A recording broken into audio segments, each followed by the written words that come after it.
അപ്പോൾ ആദ്യത്തെ സ്റ്റെപ്പായിട്ട് നമുക്ക് എന്താ ചെയ്യേണ്ടതെന്ന് വെച്ചാൽ നമുക്കൊരു ഫ്രണ്ട് റോൾ പഠിക്കാം. ഫ്രണ്ട് റോൾ ചെയ്യാൻ വേണ്ടിയിട്ട് നമ്മൾ കാലടുപ്പിച്ച് വെക്കുക, എന്നിട്ട് കൈ നേരെ കുറച്ച് മുമ്പിലായിട്ട് വെക്കുക ശരീരത്തിൻ്റെ. അതിനുശേഷം നമ്മൾ തല കുറച്ച് നല്ലോണം കുനിഞ്ഞിട്ട് നമ്മൾ ചിൻ ടക്ക് ചെയ്യുക. എന്നിട്ട് കൈ പതുക്കെ മടക്കിയിട്ട് നമ്മൾ മുമ്പോട്ടേക്ക് കുനിഞ്ഞിട്ട് നമ്മുടെ പുറം ഭാഗം നിലത്ത് വെച്ചിട്ട് നമ്മൾ റോൾ ചെയ്ത് ഇങ്ങനെ കൈ കുത്തിയിട്ട് എണീക്കാവുന്നതാണ്. ഇനിയിപ്പോൾ നമുക്ക് ശരിക്കും എണീക്കാൻ പറ്റുന്നില്ലെങ്കിൽ സപ്പോർട്ട് എടുത്ത് എണീക്കാം. ഇല്ലെങ്കിൽ ഒന്നും കൂടി ഇങ്ങനെ ചെയ്ത് കാണിച്ചു തരാം. നമുക്കിങ്ങനെ പോയിട്ട് കൈ വെച്ചിട്ട് റോൾ ചെയ്തിട്ട് നമുക്ക് തൊടാതെ എണീക്കാം. ഇതാണ് നമ്മൾ പ്രാക്ടീസ് ചെയ്ത് എടുക്കാനുള്ള ഒരു കാര്യം. അപ്പോൾ അടുത്തതായിട്ട് നമ്മൾ ഇതിൻ്റെ പ്രോഗ്രഷനായിട്ട് നമുക്ക് അതേ സാധനം റോള് നമുക്ക് ജമ്പ് എടുത്തിട്ട് ചെയ്ത് നോക്കാം. അപ്പോൾ ചെറിയൊരു ജമ്പ് എടുക്കുക, 2 കാലും ഒപ്പരം വെച്ച് ഒന്ന് ജമ്പ് ചെയ്യുക, ജസ്റ്റ് ഒന്ന് റോൾ ചെയ്തിട്ട് എണീച്ച് നിൽക്കുക. ഇതാണ് നമ്മൾ ഇനി പ്രാക്ടീസ് ചെയ്യാനുള്ളത്. അപ്പം ജസ്റ്റ് നിൽക്കുക, ഒരു ജമ്പ് എടുക്കുക, റോൾ ചെയ്യുക, മറിഞ്ഞിട്ട് എണീച്ച് നിൽക്കുക. ഇത് നമ്മൾ ഒന്നും കൂടെ നല്ലോണം പ്രാക്ടീസ് ചെയ്ത് ആ ഒരു ഫ്ലോ നമുക്ക് കിട്ടിക്കഴിഞ്ഞാൽ, അപ്പോൾ ഇതിൻ്റെ അടുത്ത സ്റ്റെപ്പായിട്ട് നമ്മൾ ചെയ്യാനുള്ള കാര്യം എന്താണെന്ന് വെച്ചാൽ നമ്മൾ എന്തെങ്കിലും ഒരു ഒബ്സ്റ്റക്കിളിൻ്റെ മുമ്പിൽ വെച്ചിട്ട് നമ്മൾ ജസ്റ്റ് പ്രാക്ടീസ് ചെയ്യാൻ വേണ്ടിയിട്ട് ഇവിടെ ഞാൻ ഒരു ബെഞ്ചാണ് വെക്കുന്നത്. ജസ്റ്റ് നമ്മുടെ ഒരു മുട്ടിൻ്റെ ആ ഒരു ഹൈറ്റിലുള്ളൊരു ബെഞ്ചാണ്. അപ്പോൾ ഈ ബെഞ്ചിൻ്റെ അടുത്തേക്ക് പോയിട്ട് നമുക്ക് അടുത്തുനിന്ന് ജസ്റ്റ് 2 കാലും അടുത്ത് വെച്ചിട്ട് ഈ ഹൈറ്റിലൊരു സാധനത്തിൻ്റെ അടുത്ത് നിന്നിട്ട് നമുക്ക് ജസ്റ്റ് ഒന്ന് മുമ്പോട്ടേക്ക് കുനിഞ്ഞിട്ട് ജമ്പ് ചെയ്തിട്ട് റോൾ ചെയ്ത് ഇങ്ങനെ എണീച്ചേക്കാൻ പഠിക്കാം.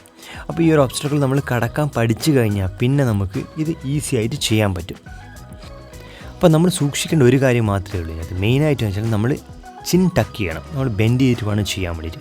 സ്ലോ ആയിട്ട് ചെയ്ത് പഠിച്ചാൽ മതി. ഒന്നും നമ്മൾ ഒരു സ്റ്റെപ്പും ബൈപ്പാസ് ചെയ്യേണ്ട ആവശ്യമില്ല. ഇതേപോലെ നമ്മൾ പഠിച്ചതിന് ശേഷം പിന്നെ നമുക്ക് എന്താ ചെയ്യേണ്ടതെന്ന് വെച്ചാൽ നമ്മൾ ഇതേ ബെഞ്ച് കുറച്ചും കൂടെ നമുക്ക് ആ ബെഞ്ചിനെ അവിടെ തന്നെ വെച്ചിട്ട് നമ്മൾ ഒരു റണ്ണപ്പ് എടുത്തിട്ട് നമുക്ക് ജമ്പ് ചെയ്ത് നോക്കാം.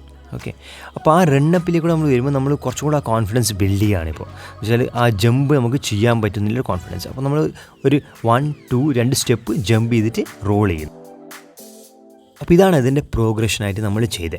ഇനി ഈ പ്രോഗ്രഷന് ശേഷം നമുക്ക് ഇത് ചെയ്യുമ്പോൾ നമുക്ക് ചെയ്യാനുള്ള കാര്യം എന്ന് വെച്ചാൽ ഇത് നമുക്ക് ആ ഫ്ലോ നമുക്ക് കിട്ടണം, നമുക്ക് കോൺഫിഡൻസിൽ നമുക്ക് ചെയ്യാൻ പറ്റണം. അത് കഴിഞ്ഞിട്ട് നമുക്ക് ഹൈറ്റ് പതുക്കെ ഇൻക്രീസ് ചെയ്യാം. ഹൈറ്റ് പതുക്കെ ഇൻക്രീസ് ചെയ്തിട്ട് ആ ഹൈറ്റിൽ ഇനി നമുക്ക് പ്രാക്ടീസ് ചെയ്ത് നോക്കാം. എന്നാൽ നമുക്ക് കുറച്ചും കൂടെ കോൺഫിഡൻസ് ബിൽഡാവും. 1, 2 അങ്ങനെ 2 സ്റ്റെപ്പ് എടുക്കുക, ഒരു ജമ്പ് കൈ മുമ്പോട്ട് കൊണ്ടുപോയി ജമ്പ് ചെയ്യുക, എന്നിട്ട് റോൾ ചെയ്യുക. നമ്മളെ ചിൻ ടക്ക് ചെയ്തിട്ട് വേണം റോൾ ചെയ്യാൻ. ഓക്കെ, അപ്പോൾ അതേപോലെ തന്നെ 1, 2 jump and then roll and stand up. ഇത് തന്നെയാണ് റുട്ടീൻ. ഈ റുട്ടീൻ നിങ്ങൾ എത്ര തവണ പ്രാക്ടീസ് ചെയ്യുന്നു അത്രയും തവണ നിങ്ങൾക്കത് ഈസി ആവും. പിന്നെ നിങ്ങളതിനെ കോൺഫിഡൻസ് ആയിട്ട് നിങ്ങൾക്ക് ചെയ്യാൻ പറ്റും. ഇനി നിങ്ങൾക്ക് ഈ ഒരു ഹൈറ്റിലും ജമ്പ് ചെയ്തിട്ട് ആ ഒരു കോൺഫിഡൻസ് കിട്ടിക്കഴിഞ്ഞാൽ അടുത്ത സ്റ്റെപ്പായിട്ട് നമുക്കൊരു മാട്രസ് വെച്ചിട്ട് നമുക്ക് കുറച്ചും കൂടെ ദൂരം ഇൻക്രീസ് ചെയ്തിട്ട് നമുക്ക് ജമ്പ് ചെയ്ത് പ്രാക്ടീസ് ചെയ്യാവുന്നതാണ്. ഓക്കെ, ഒരു ബെഡ് ഉണ്ടെങ്കിൽ നമുക്ക് കുറച്ചും കൂടെ കോൺഫിഡൻസ് കിട്ടും. അതിനുവേണ്ടി മാത്രമല്ല, അല്ലെങ്കിൽ ബെഡ് അത്ര ഹാർഡായിട്ടുള്ള ബെഡായിരിക്കും നമ്മുടെ അടുത്തുള്ളത്. ഇല്ലെങ്കിൽ നമുക്കൊരു നല്ല ഫോം ബെഡോ കാര്യങ്ങളോ ഉണ്ടെങ്കിൽ നമ്മൾ അങ്ങനെ പ്രാക്ടീസ് ചെയ്യാവുന്നതാണ്. ഓക്കെ, അപ്പം ഞാനൊരു ബെഡ് വെച്ചു. അതേ ഹൈറ്റ് ഉണ്ട്, ഏകദേശം ഒരു തുടേൻ്റെ നമ്മുടെ അരേൻ്റെ ഒരു ഹൈറ്റ് ഉണ്ട്. കുറച്ച് അകത്തി വെച്ച് കുറച്ച് ഗ്യാപ്പിലാണ് വെച്ചേക്കുന്നത്. നമ്മൾ ലാൻഡ് ചെയ്യാൻ പോകുന്ന സ്ഥലം ആ ഒരു സ്ഥലം തന്നെയാണ്, സെയിം സ്ഥലം, ആ മാറ്റ് തന്നെയാണ്. ഓക്കെ, ജമ്പും എല്ലാം സെയിമാണ്. ചിൻ ടക്ക് ചെയ്തിട്ട് നമ്മൾ റോൾ ചെയ്യാൻ പോവുകയാണ്. ഇങ്ങനെ നമ്മൾ സ്റ്റെപ്പ് ബൈ സ്റ്റെപ്പ് ഇങ്ങനെ പോകുന്നു, ജമ്പ് ചെയ്യുന്നു, റോൾ ചെയ്ത് സ്റ്റാൻഡപ്പ് ആവുന്നു. അതേ സെയിം റൂട്ടീൻ തന്നെ നമ്മളിപ്പം കുറച്ചും കൂടെ ഡിസ്റ്റൻസ് കൂട്ടി. ഇപ്പോൾ നിങ്ങൾക്ക് ഡിസ്റ്റൻസ് കണ്ടു കഴിഞ്ഞാൽ മനസ്സിലാവും. ഏകദേശം 1 മീറ്ററിൻ്റെ അടുത്ത് ഡിസ്റ്റൻസ് നമ്മൾ വെച്ച് കഴിഞ്ഞു. ഓക്കെ, അപ്പോൾ ഈ ഒരു ഡിസ്റ്റൻസ് നമ്മൾ വെച്ചിട്ട് ഈ ഡിസ്റ്റൻസിൽ നമ്മൾ ഒന്നും കൂടെ ജമ്പ് ചെയ്ത് നമുക്ക് കോൺഫിഡൻസ് ബിൽഡ് ചെയ്യാവുന്നതാണ്. അപ്പോൾ ഇപ്പം ഇവിടെ സ്റ്റെപ്പ് എടുത്തിട്ട് 1, 2 ആൻഡ് ജമ്പ് ആൻഡ് റോൾ. അപ്പോൾ നമുക്കിത് ഈസി ആയിട്ട് ചെയ്യാൻ പറ്റുന്നുണ്ട് എന്നുള്ള ഉറപ്പ് വന്നു കഴിഞ്ഞാൽ അത് കഴിഞ്ഞിട്ട് നമുക്ക് എന്ത് ചെയ്യാം, കുറച്ചും കൂടി ഡിസ്റ്റൻസ് കൂട്ടാം. ചിലപ്പോൾ 2, 3 ആൾക്ക് അവിടെ നിൽക്കാൻ പറ്റും. ഇല്ലെങ്കിൽ ഇങ്ങനെ ഒരു ബെഞ്ച് നമുക്കിങ്ങനെ വെക്കാൻ പറ്റും. എന്നുവെച്ചാൽ അവരോട് കുനിയാൻ പറഞ്ഞാലും മതി. ഇല്ലെങ്കിൽ ഒരു ബെഞ്ചോ എന്തെങ്കിലും വെച്ചിട്ട് നമ്മൾ ഇനി ഈ ബെഞ്ചിൻ്റെ മേലിലേക്ക് കൂടെ നമുക്ക് ജസ്റ്റ് ജമ്പ് ചെയ്തിട്ട് ഇതേ റോള് പെർഫോം ചെയ്ത് നോക്കാം. ആ ഒരു കോൺഫിഡൻസ് വന്നതിന് ശേഷമാണ് നമുക്ക് ഈ ലീപ്പിൻ്റെ നല്ലൊരു കോൺഫിഡൻസ് കിട്ടുക. 1, 2 jump and then roll and get up. Okay, ഇത് ഈസി ആയതിന് ശേഷം വേണം നമ്മൾ അടുത്ത പ്രോഗ്രഷനിലേക്ക് പോകാൻ. ഇനി നിങ്ങൾക്ക് ഡിസ്റ്റൻസ് കൂട്ടാവുന്നതാണ്, ഹൈറ്റ് കൂട്ടാവുന്നതാണ്. ഇത് എന്തിനു വേണ്ടിയാണ് പഠിക്കുന്നത്? ഇതൊരു പാർക്കർ മൂവ്മെൻ്റ് ആയിട്ട് നമുക്ക് ചെയ്യാൻ പറ്റും. നമ്മളെ വളരെയധികം സഹായിക്കുന്ന ഒരു മൂവ്മെൻറ്റാണ്. അതിന് മുമ്പായിട്ട് ഒന്നും കൂടെ ഞാൻ ചെയ്ത് കാണിച്ചു തരാം. ഇതിങ്ങനെയാണ് നമ്മൾ റോൾ ചെയ്ത് സ്റ്റാൻഡപ്പ് ആയി എണീക്കുന്നത്. ഇനിയിപ്പം ഇതിൻ്റെ യൂസ്ഫുൾനെസ് എന്താണെന്ന് വെച്ചാൽ ഒരു പാർക്കർ മൂവ്മെൻറ്റിൽ ഇപ്പം നമ്മളൊരു ഫാൾ അല്ലെങ്കിൽ നമ്മളിങ്ങനെ വീകുന്നു, ഒരു സ്ഥലത്ത് നിന്ന് ബാലൻസ് ഇല്ലാണ്ട് വീകുന്നു, അല്ലെങ്കിൽ നമ്മളൊരു ഹൈറ്റിൽ നിന്ന് ജമ്പ് ചെയ്യേണ്ട ഒരു ആവശ്യം വരുന്നു.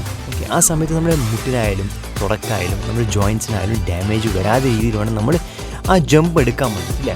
അപ്പോൾ അതിന് വേണ്ടിയിട്ടുള്ള ആരോഗ്യം നമ്മളെ മസിൽസിനും വേണം, നമുക്ക് ആ ഒരു സ്ട്രെങ്ത്തും വേണം.